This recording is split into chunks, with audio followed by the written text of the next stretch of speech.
La culture, c'est ce qui répond à l'homme. J'ai regardé la télé ce matin.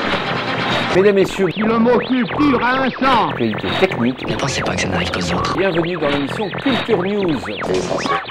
Bonjour à tous, bienvenue pour cette nouvelle édition de notre émission Culture News. Cette semaine, on va faire un point complet sur les cours et marchés agricoles, sur les conséquences éventuelles de la crise de la dette qui touche l'Europe. Mais auparavant, un point sur les données rendues publiques par Agreste, le service de statistique du ministère de l'Agriculture. Il explique que les prix des grandes cultures françaises sont repassés en moyenne sous leur plus haut de 2010, après une ascension sensible entre juillet 2010 et juillet 2011. Élément perturbateur, la reprise des exportations des origines mer Noire, le ralentissement de l'économie mondiale et les événements climatiques survenus. La récolte céréalière est annoncée en baisse de 4% sur 2011. Les récoltes de maïs sont orientées à la hausse. Celles des céréales à paille sont en baisse, notamment le blé tendre à moins 4,5%. L'emballement des prix sur les céréales est donc terminé. Pour poursuivre sur cette thématique des cours et marchés, je vous propose d'écouter Sébastien Poncelet. Il est expert chez Agritel. Bonjour. Bonjour. Donc à Agritel, on s'intéresse beaucoup à l'aspect volatilité. Qu'en est-il aujourd'hui de cette volatilité des cours et marchés ? Alors aujourd'hui, la volatilité est en train de diminuer sur les marchés européens par rapport à l'an passé. On a des marchés relativement neutres depuis quelques semaines, voire quelques mois, depuis les dernières récoltes, notamment sur les céréales, avec la neutralisation d'une offre de blé mondiale abondante et d'une offre de maïs, notamment américaine, très tendue. Le marché est donc relativement stable et la volatilité s'atténue.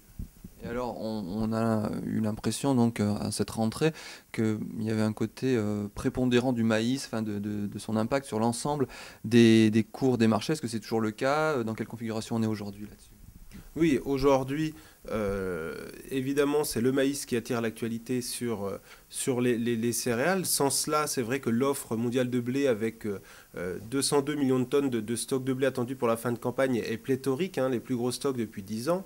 Et sans doute que les cours du blé seraient bien en deçà des niveaux actuels s'il n'y avait pas cette forte tension sur le maïs américain qui est tout de même à modérer pour les mois qui viennent, avec une montée en puissance des maïs ukrainiens qui arrivent sur le marché et à voir la confirmation ou non d'une potentielle bonne récolte sur l'Amérique du Sud, le Brésil et l'Argentine, que l'on va beaucoup suivre dans les prochains mois.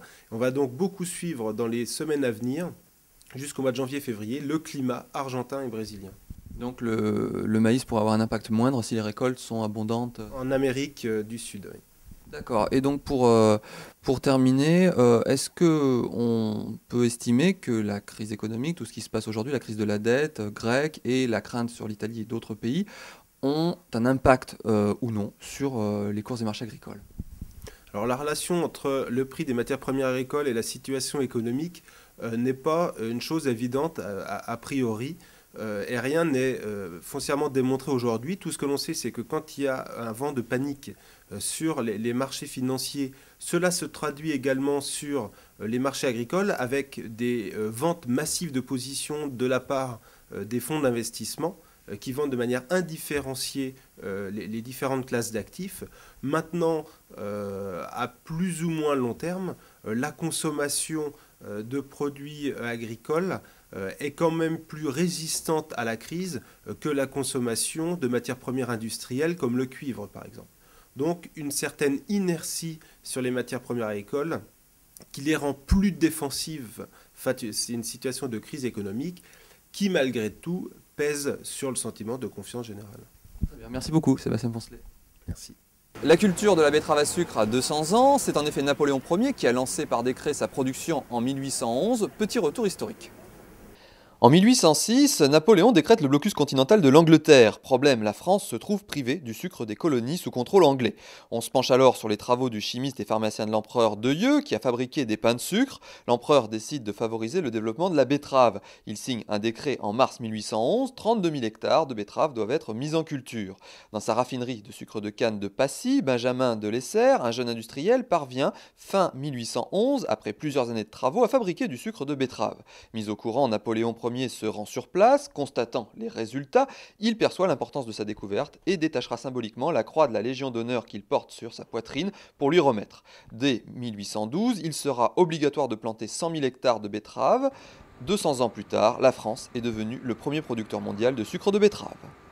Une dernière information pour terminer, un dossier OGM épineux revient sur la table de la Commission européenne. Le groupe BASF vient en effet de demander l'autorisation de cultiver une pomme de terre résistante au mildiou et dénommée Fortuna dès 2014. Destinée à l'alimentation humaine, cet organisme génétiquement modifié pourrait faire son entrée sur le marché dès 2014-2015. Le chemin s'annonce toutefois long pour en arriver là, tant le sujet est sensible politiquement dans l'Union. Voilà, c'est la fin de cette émission. Merci de nous avoir suivis et à la semaine prochaine. La culture, c'est ce qui répond à l'homme. J'ai regardé la télé ce matin. Mesdames, Messieurs, Si le mot culture a un sens. actualité technique, Ne pensez pas que ça n'arrive qu'aux autres. bienvenue dans l'émission Culture News.